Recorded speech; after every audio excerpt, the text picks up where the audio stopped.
Okay, g'day again everyone. Right. I have welded up this rust hole in here. I found there was more rust holes along here. They were only small, but what I found was that this is a double panel. It was rusting between the two panels. So I've cut that whole piece out. Replaced it with a single double thickness piece. I had to do it in two pieces. I've ground the weld off the top where I've got to weld the other one back on and worry about underneath. It's not visible. Bother with things you can't see, and it's stronger if you leave it on there anyway. So, yeah, but I wasn't originally planning to cut that out, and because this is where your windscreen sits, it's got to be pretty close to perfect, and you don't want to putty under a glued-in windscreen because the glue's likely to pull it up. So, yeah, the other thing I've done before I painted it, because this was still all rusty, I've gone along with the mini sandblaster. As you can see, I've got sand grit everywhere now. I'll try and save that, but I'm going to filter it full of fly screen, get all bits of other rubbish out of it. What I did is I took a template off the other side, or two of them actually. This one, to get this right, I'm not going to stick it in there because the paint's actually wet still. And the other one for this panel.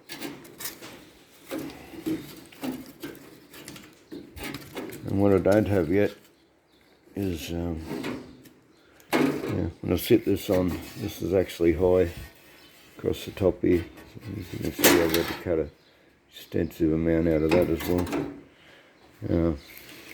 I'll probably have to put a couple of cuts up here so it'll push back into shape, but yeah, now I know that this piece is right. I can fit that back down into it. I know the measurement, the height of this, so well, look, this side is correct. The thickness here is the correct height, so yeah, if I push it back down to meet that, it should be right.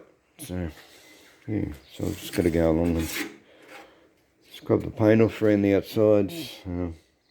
I shouldn't have actually painted that bit up top there yet, but anyway, I'll wipe that off before I start.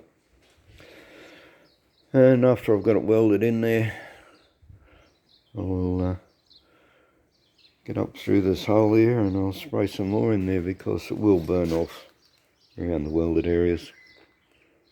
So, and I was actually planning to have this up off the chassis by now, but given that this is structural, I figured it's better to get all this done first before I go jacking it up, because it'd be okay if you could jack it all up evenly, but you can't. You got to do like one coin at a time, and you're sort of twisting the thing, and yeah, I wanted that all structurally sound before I do it, so just to make sure it doesn't bend, because it's strongest on the chassis. I'll show you what I've got to sit the thing on after I get it off the chassis.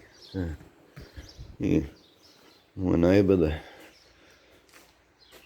the woodcutter, has brought me over 4 pieces of tree trunk, which should have been quite light because this is macrocarpa pine, but yeah, given they're still green, they're fairly heavy. Anyway, control him around. So I still got to level the tops off. The bottoms are pretty much level and right to go. Yeah, because they're 4 different heights, so I have to make them all the same height. Yeah. So, but and of course I've got several jobs going at once. It's a trailer belonging to a friend of mine. Then I owed him a favour too. He put my electricity onto the shed, or updated it so I can run 20 amp power for the welder.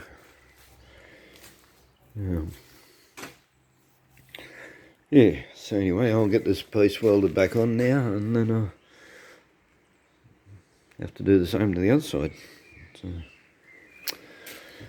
yeah, just goes to show you. I think you've only got a little hole on it. Yeah, turns out to be a major job. And, yeah, I ground the weld across the top here, and I haven't bothered up inside it. Doesn't matter. It's actually stronger to leave it as it is. You don't have to risk grinding through the panel trying to clean it up. There's no point cleaning it up anyway, nobody can see it. So, yeah. Okay, that's what we're up to. Thanks for watching. Bye.